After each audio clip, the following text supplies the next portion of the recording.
Hello दोस्तों, कैसे हैं आप सब। This is our first lecture of Indian polity. In this video we will discuss what is the constitution and how Indian constitution framed, और इसमें कौन कौन सी एलिमेंट्स हैं, कौन कौन सी बातें हैं जो हमें पता होनी चाहिए that are relevant for our exams.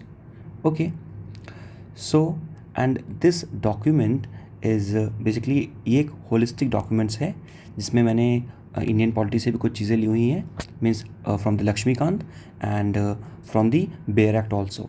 ठीक है, so this is just the brief of Indian constitution. कुछ टर्मिनोलॉजीज़ के बारे में बात करेंगे जो कि आपको पता होनी चाहिए। So without further delay let's start. So the first thing that I want to talk about is constitution. What is constitution? What is the meaning of the constitution? Now, as you know कि जो संविधान है, constitution means the संविधान। ठीक, हम लोगों ने खुद को संविधान दिया हुआ है। खुद को का मतलब क्या होता है?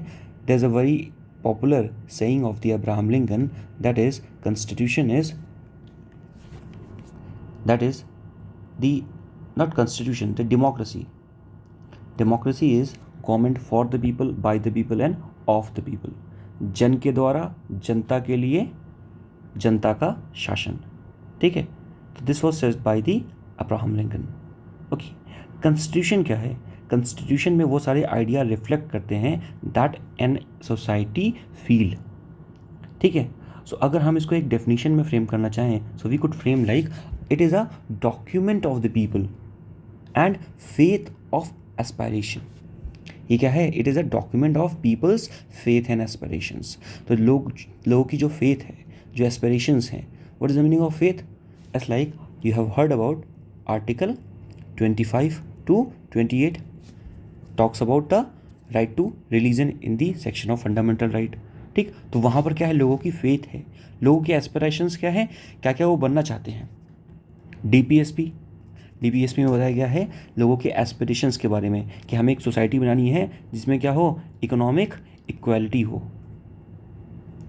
ठीक, तो ये कहीं ना कहीं क्या दिखाता है? This is also in the aspiration. Now next is the supreme law of the land. The constitution is the supreme law of the land that enjoys the special legal sanctity. So it is the supreme law of the land. What is the meaning of the law of the land? Law of the land मतलब क्या है कि जो land है, the Indian land, the main land. ठीक, इसमें क्या होगा? इसमें जो नियम लगेंगे, जो कानून लगेंगे, वो Indian law of the land यानी कि सुप्रीम कोर्ट के जो लॉ, कॉन्स्टिट्यूशन के जो भी लॉ है वो लगेंगे। अब इंडियन मेन लैंड का मतलब ये नहीं है कि जो मैरीटाइम बाउंड्री है हमारी, ठीक है, जो भी मैरीटाइम बाउंड्री है वहाँ पर इंडियंस लॉ नहीं लगेंगे, वहाँ पर भी इंडियंस लॉ लगेंगे। ठीक, next is the judiciary is the guardian of the Indian constitution. Now this you should know that the judiciary is the guardian of the Indian constitution and judiciary means the supreme court. तो ये आपको पता होना चाहिए कि supreme court क्या है? Indian जो कॉन्स्टिट्यूशन है, भारतीय संविधान है, उसका क्या है? गार्जियन है। तो ये आपको पता होना चाहिए। The next thing is the constitution is the documents which clearly defines the area of the influence of the work for the legislature, executive and the judiciary. ठीक है, क्या मतलब हुआ इसका? कि जो कॉन्स्टिट्यूशन है वो क्लियरली इस बात को डिफाइन करता है कि एरिया ऑफ इन्फ्लुएंस या जो भी क्षेत्राधिकार होगा किसका? लेजिस्लेचर का, एग्जीक्यूटिव का और जुडिशरी का, वो क्या होगा? So this is reflected by the constitution itself. Now there are constitution of the various type. कई सारे तरह के कॉन्स्टिट्यूशन है। जैसे भारत देश में बात किया जाए इंडियन कॉन्स्टिट्यूशन के बारे में, यूएस कॉन्स्टिट्यूशन के बारे में, यूके के कॉन्स्टिट्यूशन के बारे में। तो अगर मैं बात करूं, जैसे आपको पता है we say that India is the largest democracy but US is the oldest democracy. ठीक, बट हाँ, you should also know this thing, but US is the oldest democracy even though 1930 तक यूएस के पास 1930 तक और 1960 तक, ठीक है, यूएस ने क्या किया था? यूएस ने वुमेन्स को वोटिंग राइट नहीं दिए थे। ठीक है, they have not identified the negroes also. So कहने को तो कम कह देते हैं कि the US is the oldest democracy, but देखा जाए कि इंडिया ने उससे पहले बहुत सारी चीज़ें कर ली थी। In the in the area of the democratic framework, ठीक है। पर फिर भी हम कहते हैं that the US it is the oldest democracy and India is the largest democracy, okay. But there some differences between the US constitution and Indian constitution. पहला अगर बात करें यूएस कॉन्स्टिट्यूशन के बारे में, इट इज़ अ, जो डिटेलिंग है क्या है, it is a written constitution, ठीक है ना। What is the meaning of written and unwritten constitution? जैसे यूके का जो कॉन्स्टिट्यूशन है, दिस इज अनरिटन कॉन्स्टिट्यूशन, ठीक है। यूके का कॉन्स्टिट्यूशन कैसा है? Unwritten constitution. Now what is the difference between the written and unwritten constitution? Written constitution का मतलब क्या होता है कि जो भी लॉज हैं, ठीक है, वो क्या हैं? लिखे हुए हैं and they are codified in the different part. जो लॉज हैं वो क्या हैं? लिखे हैं और कोडिफाइड है किसमें? डिफरेंट पार्ट्स में, ठीक। पर अनरिटन का मतलब क्या होता है कि जो लॉज हैं वो लिखे हैं पर वो कोडिफाइड नहीं है। What is the meaning of not codified? देखिए बात समझे, जैसे इन केस ऑफ यूएस या इन केस ऑफ इंडिया भी आप समझ सकते हैं कि हमारे पास जो लॉज हैं वो हमारे पास लिखे हुए हैं कॉन्स्टिट्यूशन के फॉर्म में, और एक रूल बुक बना दी है हमने, ठीक। एक रूल बुक बनाई है, उसमें सारे रूल्स एक साथ लिखे हुए हैं। पर इन केस ऑफ यूके ऐसा नहीं है, ठीक है। वहाँ पर लॉज तो है, लिखे भी हैं, बट द थिंग इज़ वो एक रूल बुक के फॉर्म में नहीं है, वो अलग अलग जगह पे क्या है? स्कैटर्ड है या अलग अलग सेक्शन में डिवाइडेड है। एक बड़ी सी लाइब्रेरी बनी है और आपको जो भी लॉ चाहिए आप वहाँ से जाके देख लो and then work according to the given respective law, ठीक। The next thing is that the US का जो कॉन्स्टिट्यूशन है, it is the supreme and it was enacted in the 1787 and it came into the force in the 1789, and the law passed by the parliament should conforms with the constitution, that is the conformity is needed. अगर कोई भी जो law है that legislature is passing, you know that legislature makes the laws, executive क्या करता है? उसको implement करता है, और जुडिशरी पूरा ओवरव्यू करता है कि वो लॉ सही से काम कर रहे हैं नहीं कर रहे हैं।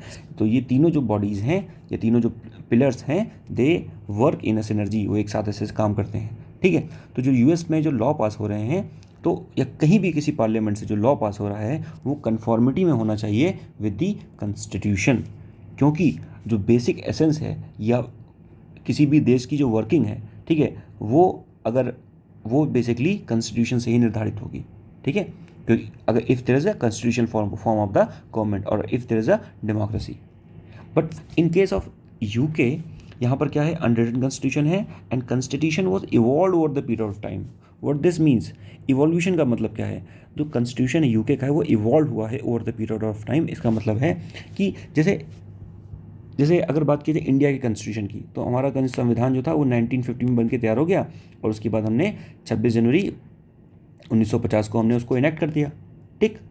बट और उसी तरह से यूएस के केस में 1787 को वो इनेक्ट हो गया था और फोर्स में आ गया था 1789 को। But in case of UK ऐसा नहीं हुआ। यूके का जो कॉन्स्टिट्यूशन था, it has evolve over the period of time, यानी कि कुछ लॉज ऐड किए गए 1500 में, फिर 1600 में, फिर 1998 में, इस तरह से। जैसे ह्यूमन राइट एक्ट जो था वो 1998 में पास हुआ। तो इस तरह से the constitution of the UK has evolve over the period of time, ठीक। और जो पार्लियामेंट है यूके में वो क्या है? सुप्रीम है। So the parliament can pass any law without the conformity of the constitution, ठीक। इसीलिए बोलते हैं कि यूके में क्या है? यूके का हम बात करते हैं, there is a parliamentary supremacy, ठीक है। किसकी सुप्रीमेसी है? पार्लियामेंट की सुप्रीमेसी है। But in case of USA there is a constitutional supremacy, ठीक है। हाँ, हमने parliamentary form of the government तो अपनाया है, बट हमने पार्लियामेंट्री सुप्रीमेसी नहीं अपनाया, हमने कॉन्स्टिट्यूशनल सुप्रीमेसी अपनाया है। तो याद रखिएगा कि we have taken something from the UK, we have taken something from the USA.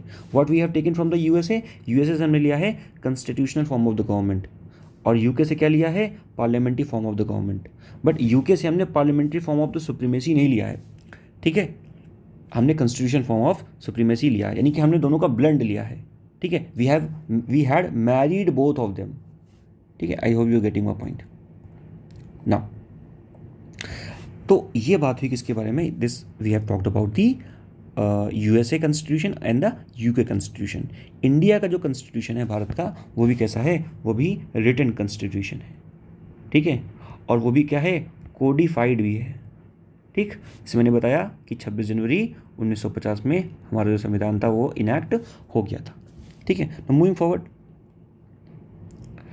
आगे अगर बात किया जाए कि और कौन कौन से फॉर्म ऑफ द कॉन्स्टिट्यूशन होते हैं, अभी हमने क्या पढ़ा, अभी हमने पढ़ा कि यूएस का कॉन्स्टिट्यूशन है, ठीक है, जो कि बेसिकली यूएस का एक कॉन्स्टिट्यूशन है, एक यूके का कॉन्स्टिट्यूशन हो गया।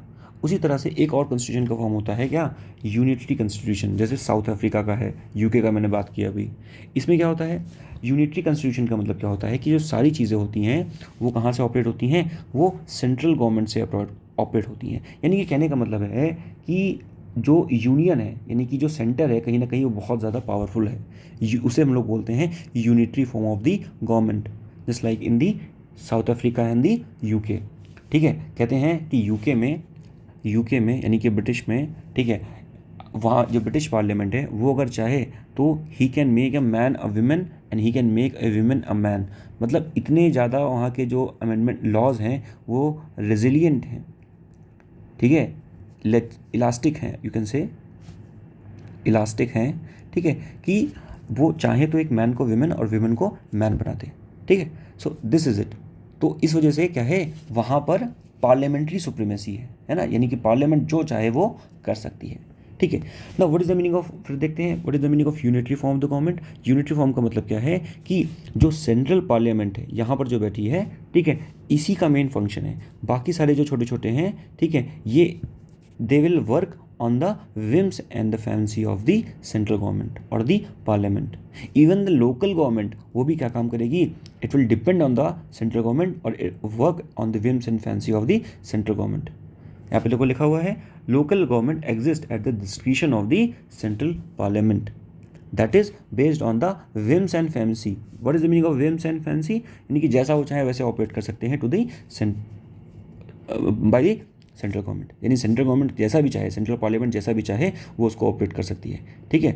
So can create and abolish also, यानी कि अगर यूके की पार्लियामेंट चाहे तो लोकल गवर्नमेंट्स को वो क्रिएट भी कर सकती है और अबॉलिश भी कर सकती है।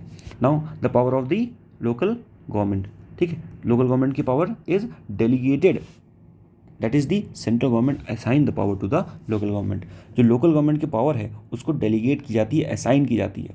देखो एक होती है कि उसको पहले से ही पावर मिली हुई है, ठीक है, और दूसरा चीज़ होता है कि उसको पावर डेलीगेट की गई है। What is the meaning of delegation? Delegation का मतलब पावर दी गई है तो ले भी सकते हैं, ठीक है। एक होता है जैसे हमारे यहाँ अगर मैं बात करूँ, सपोज़ कोई बच्चा ओबीसी है, ठीक है, या एससी है, तो जैसे ही पैदा होगा तो जैसे रिजर्वेशन की बात की फिलहाल, ठीक है, तो उसको रिजर्वेशन अलॉटेड है पहले से, तो पहले से मिल जाएगा, तो वो उसको डेलीगेट नहीं किया गया, it is already allotted to him, ठीक। बट हेयर यहाँ पर बात कर रहे हैं कि जो लोकल गवर्नमेंट की जो पावर है वो यूनिटरी कॉन्स्टिट्यूशन के केस में, यूनिटरी गवर्नमेंट के केस में अगर वो चाहे तो डेलीगेट करे, चाहे तो ना डेलीगेट करे, it depends on the whims and fancy of the central parliament, ठीक। Now the local government exist merely on the administrative convenience, यानी कि जो लोकल गवर्नमेंट है वो सिर्फ एडमिनिस्ट्रेटिव कन्वीनियंस के बिहाफ पर वर्क करती है। व्हाट दिस मीन्स कि एडमिनिस्ट्रेशन को हेल्प हो थोड़ा सा, इसलिए सिर्फ लोकल जो गवर्नमेंट है वो काम कर रही है, ठीक है, यानी कि सिर्फ उसको हेल्प करने के लिए, एज ए हेल्पर, क्लियर। और याद रखिएगा अगर आपसे पूछा जाए कि suppose in India why we have not adopted the unitary constitution, ठीक है, हमने federal form of the government को ही क्यों अपनाया। सो द थिंग इज जो unitary form of the government होता है it is more suitable for the small nations, ठीक है, जैसे साउथ अफ्रीका ये भी एक स्मॉल नेशन है, यूके भी स्मॉल नेशन है, in compare to India they are small, क्योंकि यूनिटरी फॉर्म द गवर्नमेंट का मतलब क्या हो गया, सेंटर में बैठ के आप राज कर रहे हो। पर अगर suppose there is a very big territory, बहुत ज़्यादा बड़ा आपका एरिया है, ठीक है, एरिया ऑफ जो आप रूल है वो आपका वो बहुत ज़्यादा है, so in that case it will be very difficult to operate a very big area from the central from a proper centre. तो इस वजह से आपको लोकल गवर्नमेंट का असिस्टेंस लेना पड़ता है, ठीक है। तो और वो उस जगह पे लोकल गवर्नमेंट को आप पावर डेलीगेट नहीं करते, उनको पहले से ही पावर मिली हुई होती है। But unity form the government में क्योंकि एरिया छोटा है इसलिए आप सेंटर से भी उसको ऑपरेट कर सकते हो, ठीक है। तो ये कुछ बातें यहाँ से आपको पता होनी चाहिए। नेक्स्ट अगर मैं बात करूँ यहाँ पर फेडरल कॉन्स्टिट्यूशन, अब इंडिया में मैंने बताया ना, इंडिया में क्या है, इंडिया में unitary form of the government नहीं है, ठीक है, फेडरल कॉन्स्टिट्यूशन या federal form of the government है। अब हमने बताया मैंने आपको कि why we have not adopted the unitary form of the government. अगर हम unitary form of the government अपनाते, suppose if we have adopted the unit to form the government. तो प्रॉब्लम क्या था? Problem was in the operation, ठीक है। The operation of that government will be very difficult because क्योंकि इतना India का इतना बड़ा एरिया है, ठीक है। तो अगर कोई पर्टिकुलर सेंट्रल पे बैठ के उसको ऑपरेट करेगा, it will be very difficult, ठीक है। तो इसलिए हमने क्या किया, इसलिए हमने स्टेट्स जो है या लोकल जो गवर्नमेंट है तो उसका हमने क्या किया, असिस्टेंस लिया, और हमने एक कोलैबोरेशन बनाया between the central government and the state government और the local government, and this collaboration is called the federal constitution और फेडरल गवर्नमेंट, ठीक है। I hope you are getting my point. तो फेडरल कॉन्स्टिट्यूशन क्या है? The centre can not encroach into the jurisdiction of the state and vice versa. So कहने का मतलब है कि हमारा जो सेंटर है, ठीक है, जैसे हमारा जो सेंटर है, ठीक, तो हमारा जो सेंटर है, ठीक, तो सेंटर अपना इंडिविजुअली एग्जिस्ट करेगा और स्टेट्स जो होंगे वो स्टेट इंडिविजुअली एग्जिस्ट करेंगे, ठीक। ना ही सेंटर हस्तक्षेप करेगा स्टेट्स के जुरिसडिक्शन में, क्षेत्राधिकार में, ना ही स्टेट हस्तक्षेप करेंगे सेंटर के क्षेत्राधिकार में, ठीक। Means no one will encroach into the domain of each other.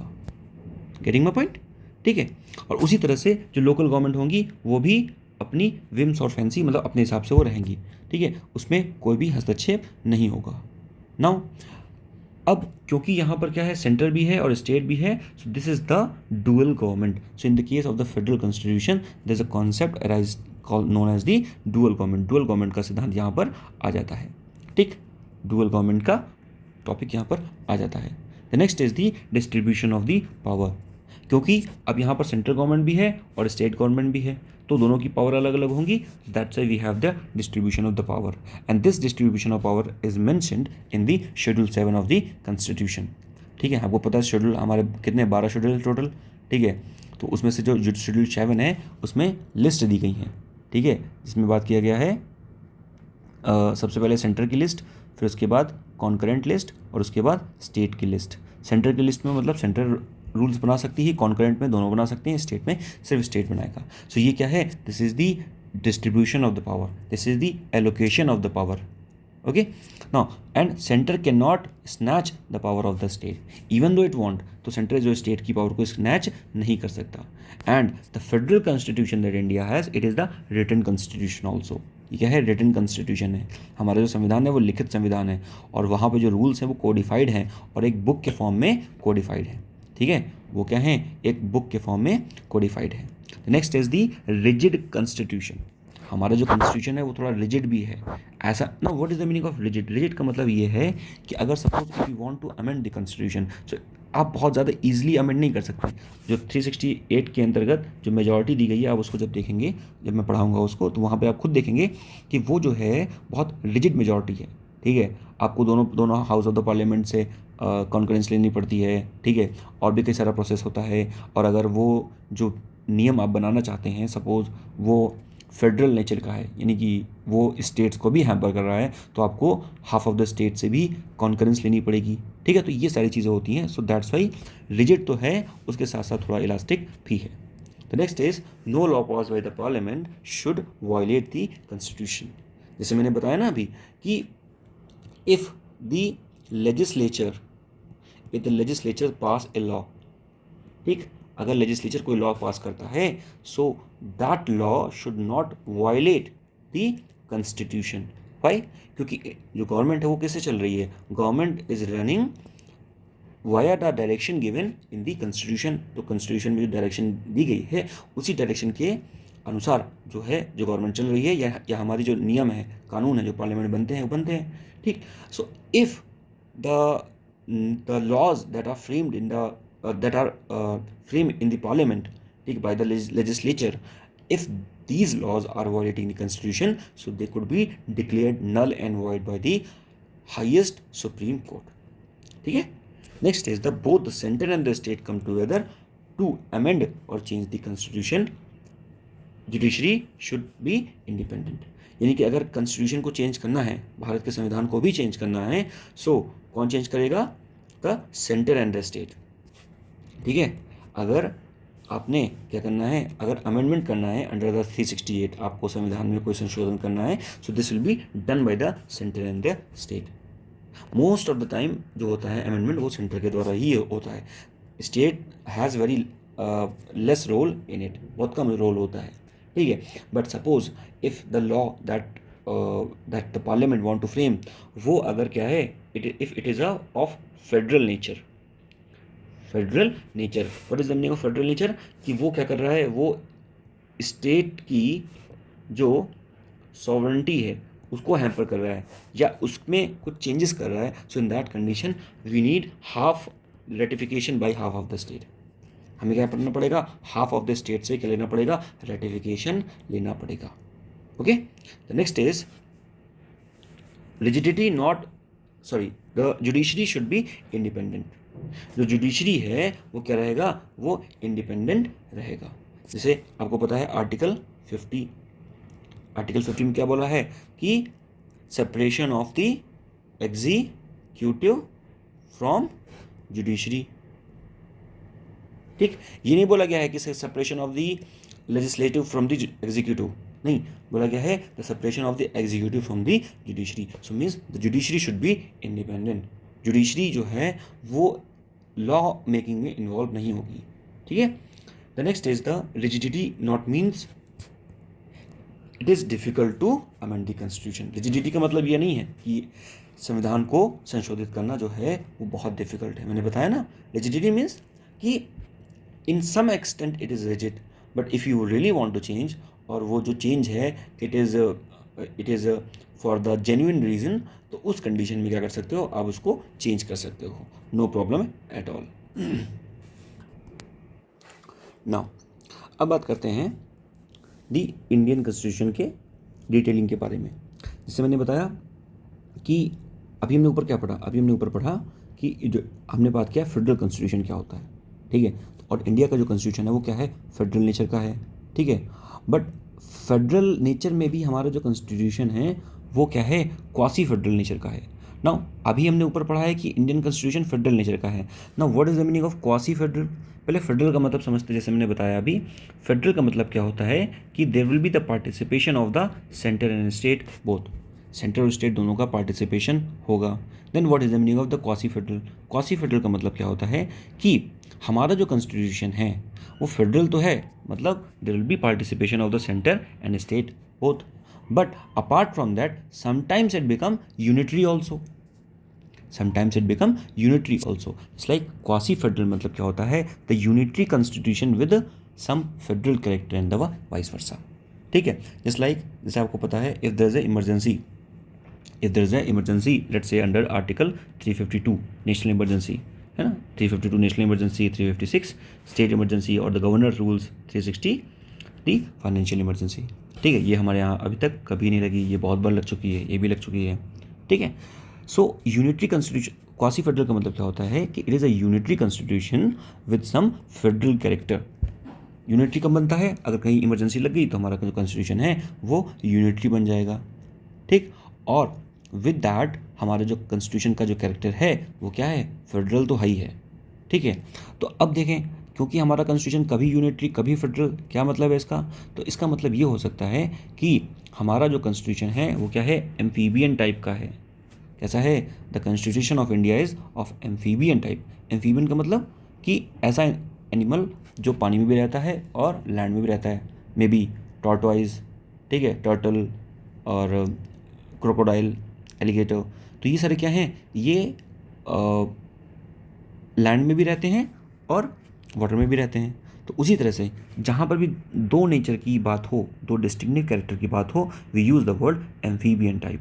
सो हमारा जो कॉन्स्टिट्यूशन है, because it has some value of the unitary constitution and it also has some value of the federal character, that's why various scholars they have called Indian constitution as the amphibian, ठीक है। फिर हम बात करते हैं that is the federal but the become unitary for the sake of the nature of, for the sake of the national interest, यानी कहीं पर अगर नेशनल इंटरेस्ट की बात आ रही है तो हमारा जो फेडरल कैरेक्टर है वो यूनिटरी में चेंज हो जाता है। और if there is a topic of or if there's a topic of there's a concern for the national security, national prosperity or national integrity. At the time of the war there is a threat of the war, ठीक है, break down of the constitution machinery in the state. तो ये सारी चीज़ें अगर हैं कहीं पर, वॉर है और if there is a fear कि we could lose the constitutional machinery of the state, तो उस कंडीशन में व्हाट कुड हैपन, जो फेडरल कैरेक्टर है it converted itself into the unitary character. Okay ना, अब हम आगे बात करते हैं the theory of separation of the power. As I told you कि हमारा जो कॉन्स्टिट्यूशन है it is the quasi federal, ठीक. Constitution of India it is the quasi federal. So quasi federal का मतलब कि it is federal also and unitary also. But क्योंकि federal है, and what is the meaning of federal, federal का मतलब क्या होता है, there is a correlation between the centre and state. Okay, अब सेंटर स्टेट की कोरिलेशन है तो इसमें हम क्या करेंगे, पावर को डिस्ट्रीब्यूशन करेंगे, और पावर का डिस्ट्रीब्यूशन यानी कि पावर का separation. So theory of the separation of power, ठीक. So first introduced by the US constitution. तो जो theory of separation of power है सबसे पहले यूएस के कॉन्स्टिट्यूशन में इसको इंट्रोड्यूस किया गया था, ठीक. फिर बात करते हैं, India don't have the separation of the power like the UK. UK में बहुत रिजिड सेपरेशन ऑफ पावर है, ठीक है, cause India follows the parliamentary form of the democracy, ठीक. Indian constitution is neither purely federal nor unitary, it is the sui generis. What is the meaning of sui generis, it is the unique. तो हमारा जो constitution है वो ना ही पूरी तरह से क्या है, पूरी तरह से फेडरल है, ना ही पूरी तरह से यूनिटरी है. और इसी दोनों के लिए मैंने शब्द दिया था आपको, that is the quasi federal. Okay, जैसे मैंने अभी बात किया था आर्टिकल 50 के बारे में. What is it, it is the separation of the power between the executive and the judiciary. So कहने का मतलब है कि एग्जीक्यूटिव और जुडिशरी का जो फंक्शन होगा it will be different. Okay, and not between the executive and the legislature. Executive और लेजिस्लेचर के बीच में सेपरेशन की बात नहीं कर रहे हैं, we are talking about separation between the executive and the judiciary, ठीक. उसके बाद बात करते हैं the one of the very most important case, that is the KBC, not कौन बनेगा करोड़पति, it is the Keshavanandan Bharati case, ठीक. ये केस क्या था, this case was filed in the date of 24th of April 1973 and the name of the case was the Keshavanandan Bharati case versus state of Kerala, ठीक. इस case में क्या था, इस केस में the case was between the Kesavananda Bharti और उनका एक मठ था, द नेम ऑफ द मठ वॉज एडनीर मठ, ठीक. एडनीर मठ था और उसके रिगार्डिंग ये केस था, उसके कुछ ज़मीन के रिगार्डिंग केस था कि ज़मीन किसको मिलेगी, this land should belong to the math और should belong to the government. Finally हुआ ये कि केशवानंद भारती ही lost the case, but in this case Supreme Court gives various important judgements, ठीक है. और सबसे जो इम्पोर्टेंट जो चीज़ इस केस में निकल आई, it was the basic structure of the constitution. Basic structure of constitution. What is the meaning of basic structure. Basic structure मतलब कि the basic essence of anything, कि जो हमारा कॉन्स्टिट्यूशन है, संविधान है, उसकी एसेंस क्या है, means what is the true nature, what is the true nature of the constitution, ठीक है. और सुप्रीम कोर्ट ने कहा कि you can not change the basic structure, true nature और the essence of the constitution. और इसको जो बेसिक स्ट्रक्चर है, सुप्रीम कोर्ट ने आगे आने वाले जो बहुत सारे जजमेंट्स हैं उसमें इस बेसिक स्ट्रक्चर को बहुत अच्छे से डिफाइन भी किया है, ठीक है. अब हम बात करते हैं कि the first is the preamble, क्या क्या कौन कौन से जजमेंट दिए गए हैं इसमें, ठीक है, कुछ बात करते हैं उसके बारे में. The first is the preamble is the part of the constitution, ठीक है. पहले ये बात हुई थी कि पूरा कॉन्स्टिट्यूशन इनैक्ट हो गया था और उसके बाद प्रियम्बल को ऐड किया गया था. So whether the preamble was the part of the basic so whether the preamble was part of the constitution और not, this was the debate going on. So the supreme court clarifies that the preamble is the part of the constitution, ठीक. And the separation of the power is the basic structure of the constitution, so cannot be changed or the amendment. Supreme court ने कहा है बात को कि जो separation of the power है it is the basic structure of the constitution, ठीक है। एंड दिस बेसिक स्ट्रक्चर की जो जेनेसिस थी वो क्या थी, KBC, that is the Keshavanandan Bharati case. ठीक, अब हम बात करेंगे थोड़ा सा regarding the preamble of the constitution.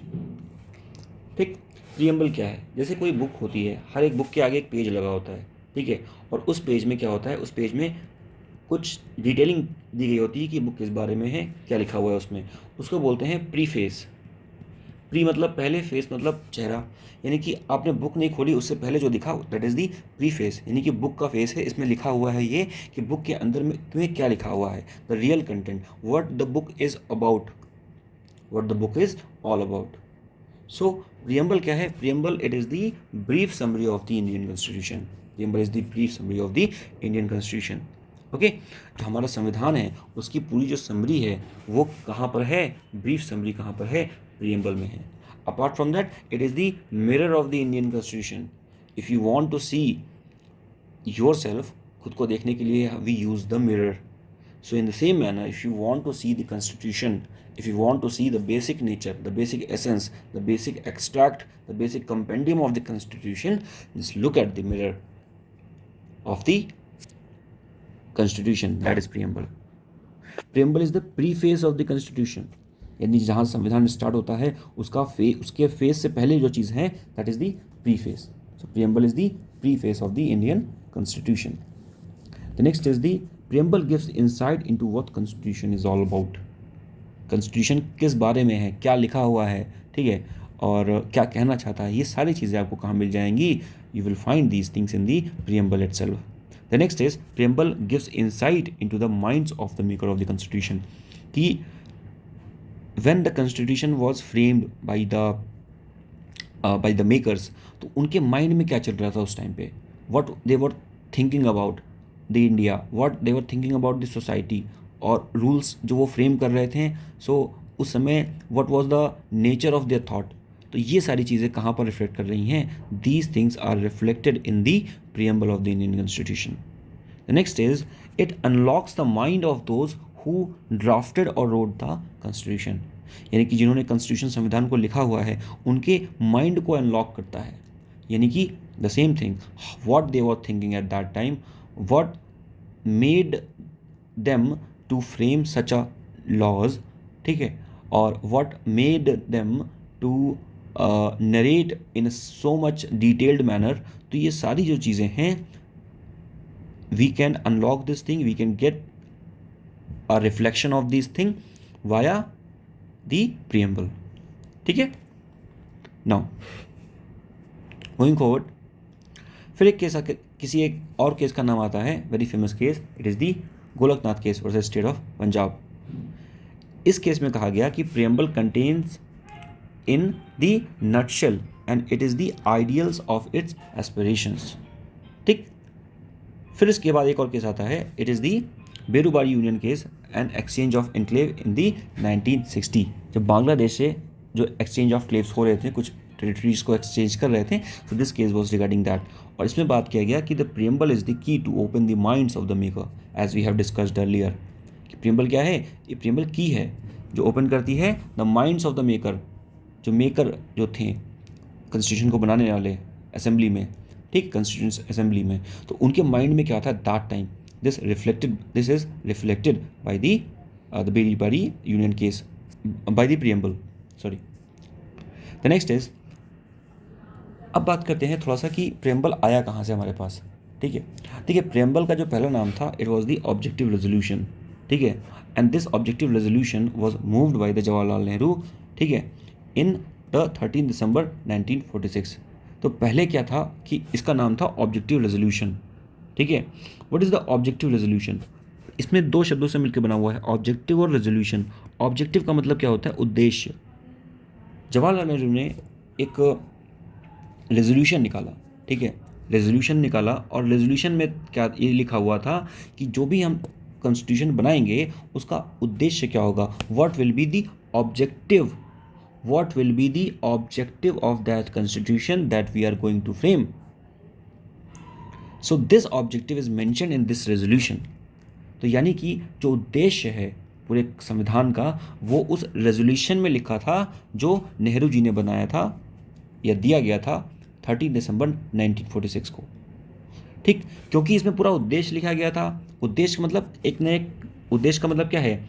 Summary. कहने का मतलब है संविधान के लिखने से पहले उसका रेजोल्यूशन ऑब्जेक्टिव लिख किया था। बिल्कुल सही बात है कि अगर आप कुछ चीज़ लिखना चाहते हैं तो आपको पहले उसको ऑब्जेक्टिव लिखना पड़ेगा ना, कि क्यों लिखना चाहते हैं आप।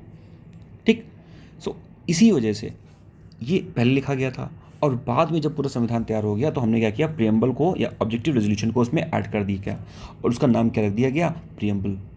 ठीक है, adopted by the constitution assembly on the 22 जनवरी 1947। सो 22 जनवरी 1947 को हमने जो ऑब्जेक्टिव रेजोल्यूशन है, जिसको हम प्रियम्बल भी कहते हैं, उसको अडॉप्ट कर लिया गया था, और पहली बार ये मूव किया गया था 13 दिसंबर 1946 बाय द जवाहरलाल नेहरू।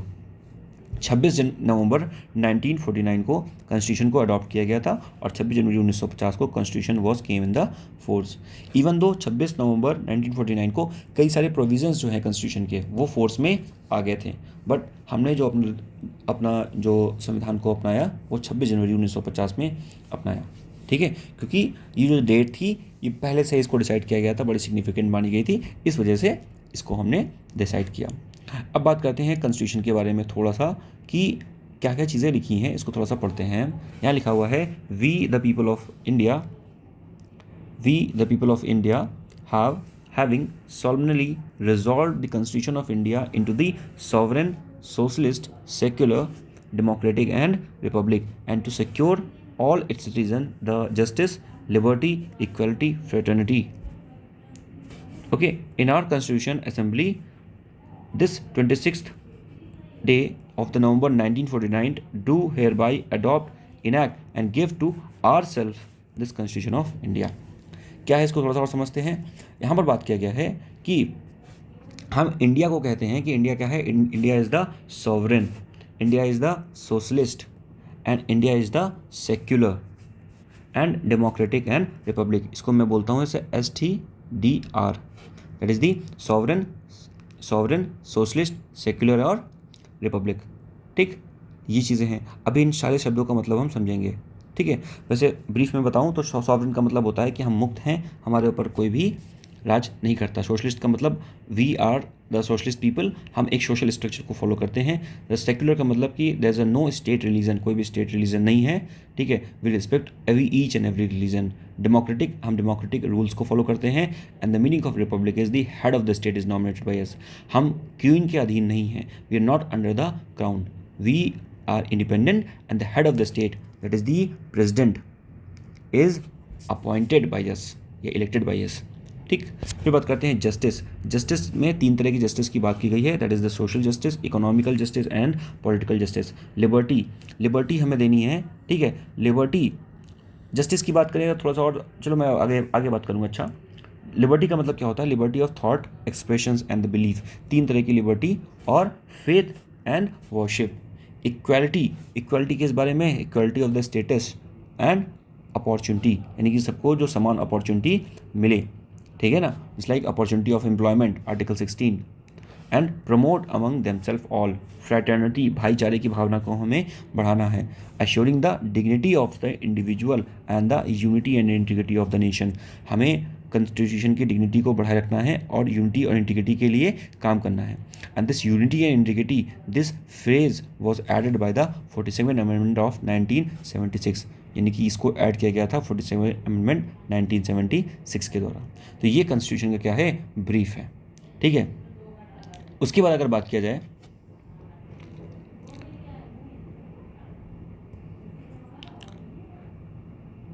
अब हम बात करेंगे थोड़ा सा कि नेचर ऑफ इंडियन स्टेट्स के बारे में, कि इंडियन जो स्टेट्स हैं उनका नेचर क्या है। जैसे मैंने बताया ना अभी कुछ टर्म्स के बारे में कि इंडियन स्टेट्स जो हैं वो सॉवरेन हैं, डेमोक्रेटिक हैं, रिपब्लिक हैं, सेक्युलर हैं। तो इन सब का मतलब क्या होता है, इसके बारे में थोड़ी सी डिटेलिंग समझेंगे हम। ठीक है, थोड़ी सी डेफिनेशन समझेंगे इसको orally. The first is the sovereign. What is the meaning of sovereign और द सॉवरेनिटी? सॉवरेन का मतलब क्या होता है? सॉवरेन और सॉवरेनिटी का मतलब होता है, सॉवरेन या सॉवरेनिटी का मतलब क्या होता है कि we are independent, that is the free from the external force, हमारे ऊपर कोई भी एक्सटर्नल फोर्स नहीं है। This is the meaning of the sovereign.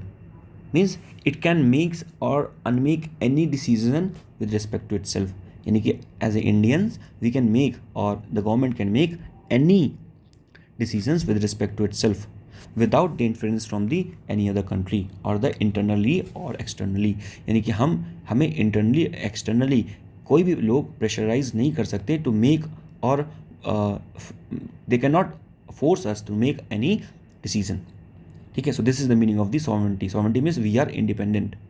The next is the democratic. Democratic का मतलब क्या हो गया? डेमोक्रेटिक का मतलब सिंपल वही बात बताई मैंने कि जन के द्वारा जन के लिए जनता का राज है, यानी कि a government of the people by the people and for the people, ठीक है ना. This is the most popular code stated by the Abraham Lincoln. And India has the representative form of the democracy. What is the meaning of representative form? That we elect or we elect the MPs और MLAs and they are the representative of ourselves. हम वहाँ पर नहीं बैठे हैं, पर हमने अपने रिप्रेजेंटेटिव को बैठा दिया है जो हमारे बिहाफ पे काम करेगा. गेटिंग अ पॉइंट, ठीक है. तो वो हमारे बिहाफ पे काम करेगा. क्यों काम करेगा? देखो, अगर सारे लोग एक साथ हर एक डिसीजन के लिए, सपोज हमारे यहाँ पे कोई रिप्रेजेंटेटिव नहीं है and there is a very big India is very big country, ठीक. अब क्या है कि सपोज एक नियम लाना है पार्लियामेंट में, ठीक, और पार्लियामेंट में नियम लाना है और क्योंकि कोई रिप्रेजेंटेटिव नहीं है तो क्या होगा, उस नियम को लाने के लिए लेट से हर बार वोटिंग करनी पड़ेगी. और वो वोटिंग कौन है? जितने भी पॉपुलेशन कंट्री की है नियर अबाउट 135 करोड़, ठीक है. तो वो सारे 135 करोड़ लोग हर बार क्या करेंगे? वोट करेंगे. सो वो पॉसिबल नहीं है, it is not feasible. So that's why we have the representative, ठीक है. We have the representative and the central government in the form of the MPs, member of parliaments, and the state government, there you have the MLAs, member of the legislative assemblies. Okay, now the constitution ensures the creation and the existence of the government at the will of the people through the elections. So कहने का मतलब क्या, 5 साल में election होता है, अगर ठीक से काम नहीं किया तो हम क्या कर सकें? हम गवर्नमेंट को हटा देंगे, ठीक है. तो ऐसा नहीं है कि गवर्नमेंट अगर बन गई तो इट विल लास्ट लॉन्ग. तो वो कुछ टाइम के लिए है, ठीक है. वो टाइम क्या है? 5 साल. वेदर सेंट्रल गवर्नमेंट और स्टेट गवर्नमेंट. हाँ, there could be some exceptions कि इमरजेंसी लग गई और कुछ हो गया, because of that state president rule लग गया, गवर्नर रूल लग गया, तो वो that is the different scenario. उसमें भी कुछ लिमिटेशंस हैं कि इतने ही टाइम तक बढ़ सकती हैं, 1 साल 2 साल 3 साल, ठीक है. So depends. Otherwise there is a clear period of the 5 years. Within 5 years वो जो गवर्नमेंट है इट विल चेंज, ठीक. और free and fair election conduct होंगे. Now there is a case known as the RC Poudyal versus the union of India case of the 1993. इसमें क्या हुआ था? इसमें ये बोला गया the democracy denotes the people's power and equal participation of all the citizens in the polity. Okay, so ये क्या है? The democracy is the people's power and the equal participation of all the citizens in the country. Now, the next term that we should understand is the republic. Republic का मतलब क्या होता है कि हमारा जो हेड ऑफ द स्टेट है, देखो 2 चीज़ें होती हैं. एक होता है head of the state and the second is the head of the government, ठीक. हेड ऑफ द गवर्नमेंट कौन होता है? हेड ऑफ द गवर्नमेंट होता है प्राइम मिनिस्टर. और इसी के पास क्या होती है? रियल पावर, ठीक है. और जो हेड ऑफ द स्टेट होता है इट इज़ दी प्रेसिडेंट, और इसके पास कोई रियल पावर नहीं होती है. तो ये क्या है? ये नॉमिनल, ये क्या है? This he is the nominal head. ये इसी को बोलते हैं, मैं लिख रहा हूँ, प्रेसिडेंट को क्या बोलते हैं? नॉमिनल हेड, ठीक है. क्योंकि इसके पास क्या है? इसके पास कोई रियल पावर नहीं है, इसके पास सिर्फ क्या है? नॉमिनल पावर है. इसको टिट्युलर हेड भी बोलते हैं, कठपुतली, या पपेट भी बोलते हैं.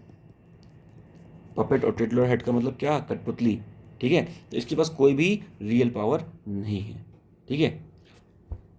सो ये चीज़ हो गई. तो यहाँ पर क्या है? हेड ऑफ द स्टेट जो है, हेड ऑफ द स्टेट मतलब दैट इज द प्रेसिडेंट, ठीक है, is elected and not hereditary monarch.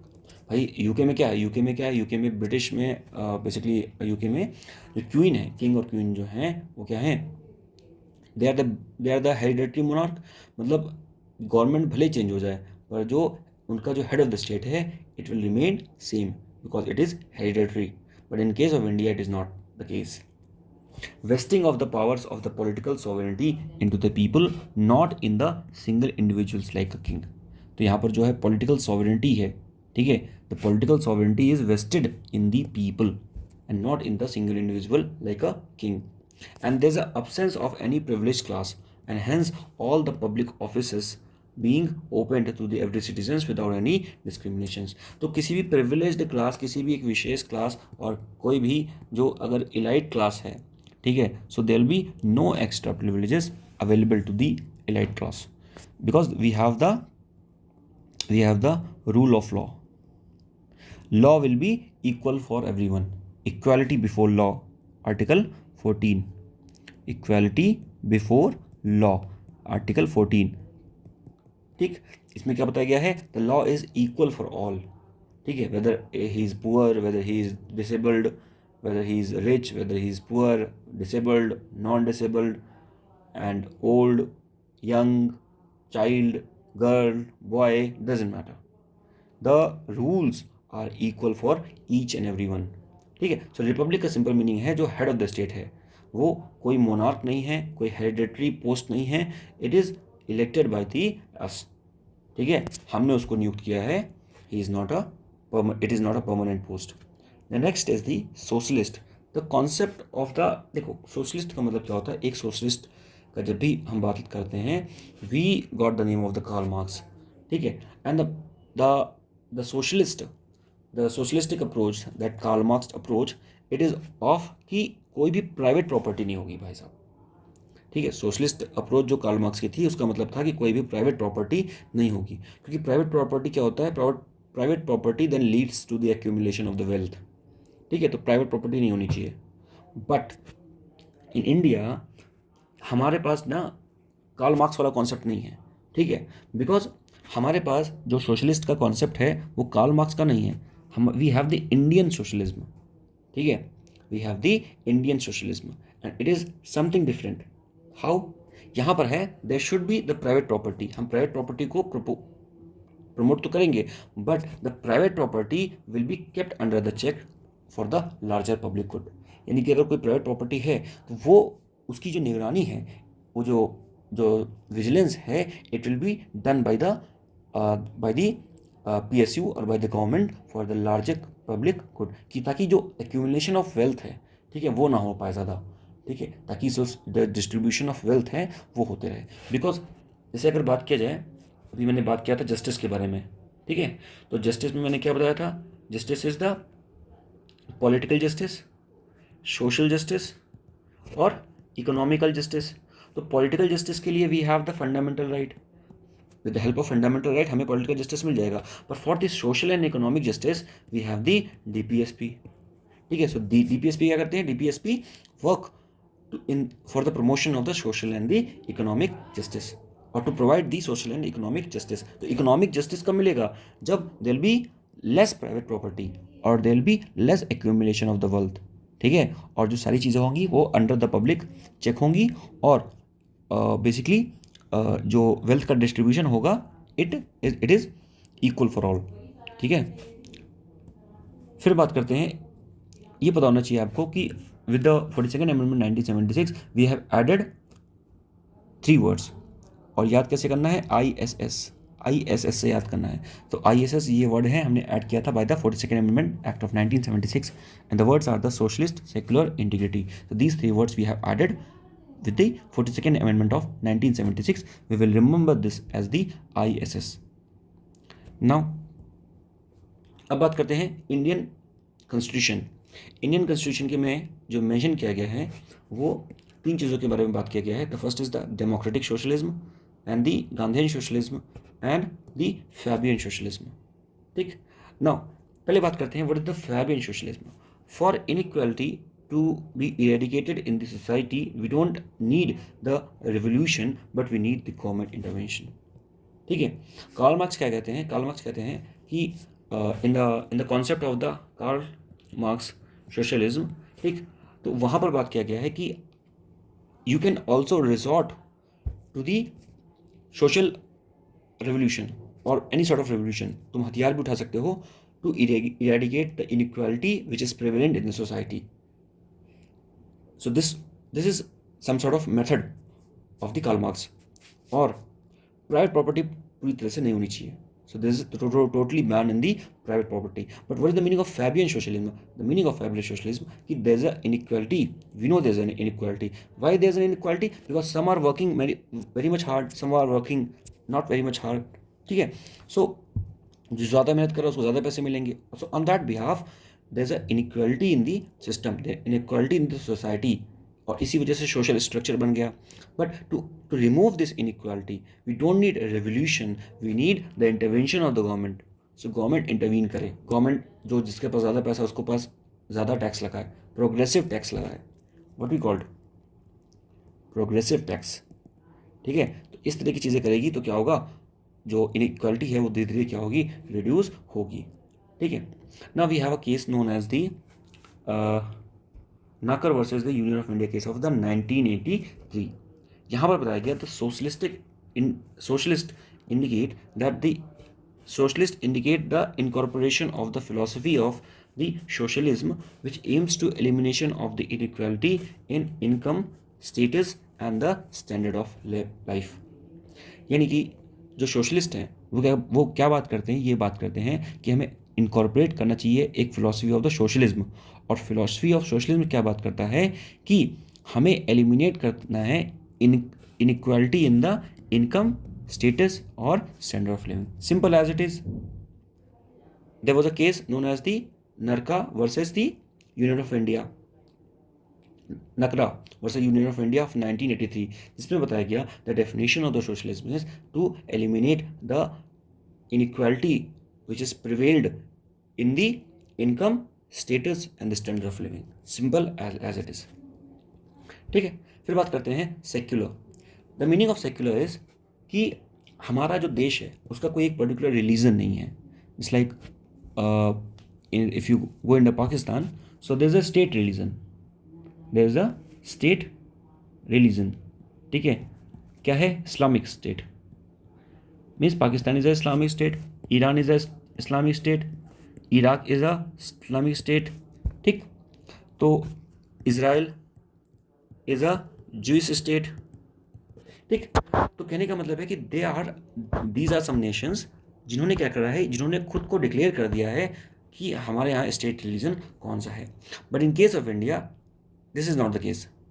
क्यों? क्योंकि वी आर सेक्युलर कंट्री, मतलब हम धर्मनिरपेक्ष राज्य हैं, मतलब we respect each and every religion, हम सारे रिलीजन को क्या करते हैं, रिस्पेक्ट करते हैं।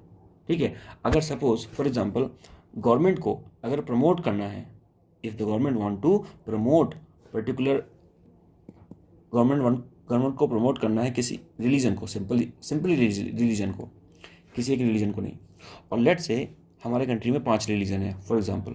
ठीक है, अब एक हिंदुज़म है और एक इस्लाम है, ठीक है, और एक क्रिश्चियनिटी है, बुद्धिज्म है, जैनिज्म है, 1 2 3 3 2 5। ठीक है, और गवर्नमेंट के पास 5 रुपये हैं, तो गवर्नमेंट ये 5 रुपये किसी एक इंस्टीट्यूशन को नहीं दे सकती।